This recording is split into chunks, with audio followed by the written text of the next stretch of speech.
고려시대에는 다양한 사상이 모두 존중되는 가운데 그 중에서도 불교가 가장 깊이 뿌리내려 있었죠.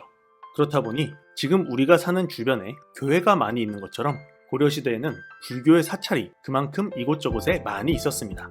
고려에서는 왕에서부터 일반 백성에 이르기까지 모두가 불교를 믿으며 불교의 사상을 함께 공유하고 있었던 거였죠. 그런데 서희의 단판 이후 한동안 평화로웠던 고려에 아시아 최강의 거란군이 침입을 해옵니다. 바로 거란의 2차 침입이었죠. 당시 거란은 황제가 직접 40만이라는 대군을 이끌고 고려의 국경을 넘어왔는데요. 이때 고려는 백성들의 마음을 하나로 모아서 바로 부처님께 거란을 물리칠 힘을 빌려보고자 했습니다. 그리고 그 방법은 바로 고려의 첫 대장경인 초조대장경을 만드는 거였죠.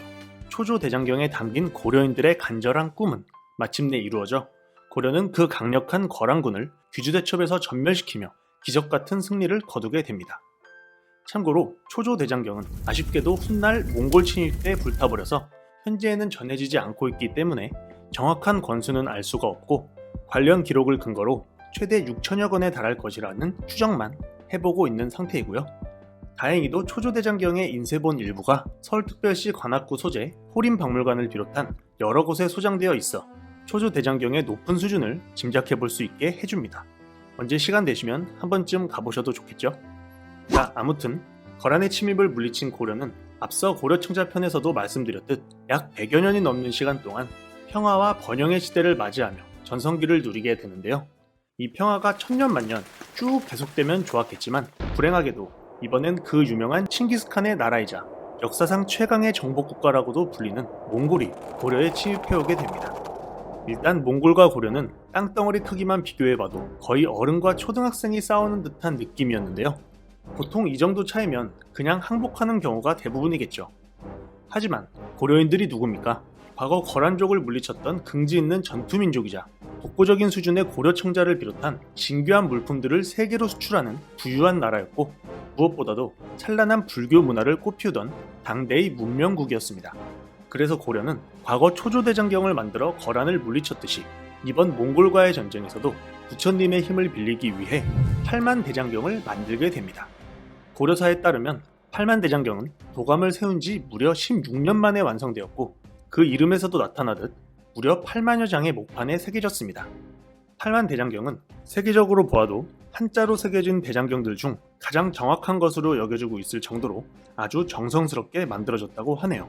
한편 나무에 새긴 팔만대장경은 보관을 잘못할 경우 나무가 습기 때문에 뒤틀리거나 벌레가 파먹게 될 우려도 있었는데요. 하지만 슬기로운 고려인들은 나무를 2년 동안 바닷물에 담가두었다가 말린 뒤에 그 위에다 오칠을 하는 방식으로 나무의 뒤틀림과 벌레의 접근을 막았습니다. 그 덕에 약 800여 년이 지난 지금까지도 팔만대장경판은 그 보존 상태가 매우 뛰어나죠. 게다가 고려의 뒤를 이은 조선에서도 대장경을 위대한 유물로 인정하며 대장경을 보관하는 전용 보관소인 장경판전을 만들어 더욱 철저하게 대장경을 보관하게 되는데요. 이 장경판전도 매우 과학적으로 만들었습니다.